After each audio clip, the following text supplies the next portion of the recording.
اعوذ باللہ من الشیطان الرجیم بسم اللہ الرحمن الرحیم۔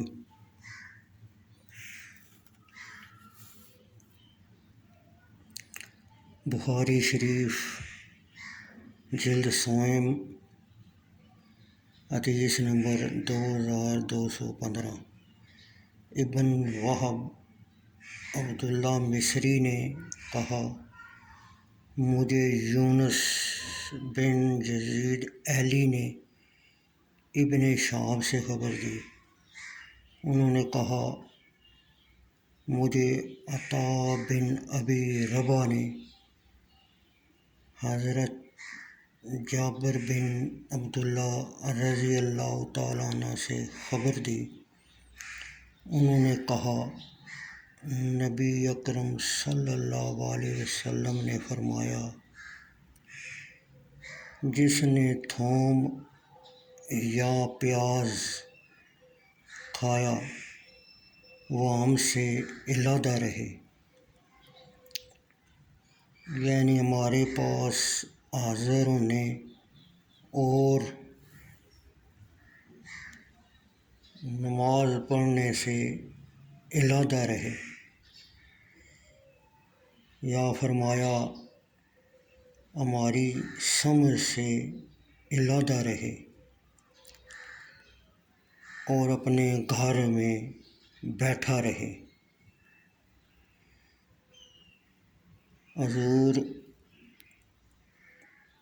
اقصد صلی اللہ علیہ وسلم کے پاس ایک تھال لایا گیا۔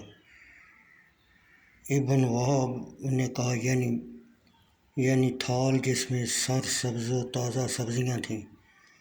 آپ نے ان سے پیاز و تھوم اور مولی کی مثل ناپسندیدہ بو پائی۔ آپ نے ان کی بو کا اسباب دریافت فرمایا تو آپ کو اس میں سبزیوں کے متعلق خبر دی گئی۔ آپ نے فرمایا، اس کو فلاں کے قریب کرو۔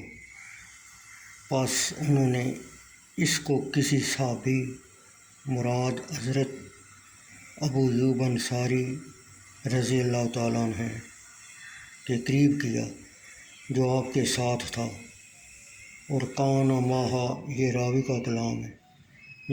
جب حضور اقدس نے اس کو دیکھا، سبزیاں جس کے قریب کی گئیں وہ اس کو کھانا پسند نہیں کرتا، آپ نے فرمایا، کھاؤ کیونکہ میں اس سے سرگوشی کرتا ہوں جس سے تم مناجات نہیں کرتے۔ ابن اثیر سعد بن کثیر بن اثیر نے ابن وہب سے ہنڈی لائی گئی جس میں سبزیاں تھیں روایت کیا۔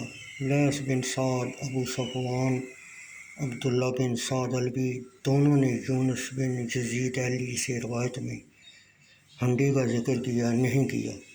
میں نہیں جانتا یہ لفظ محمد بن صالح یا عبداللہ بن وہب یا ابن اثیر کا ہے، اور امام زہری کا قول ہے جو مدرج ہے، یہ حدیث میں روایت کیا گیا۔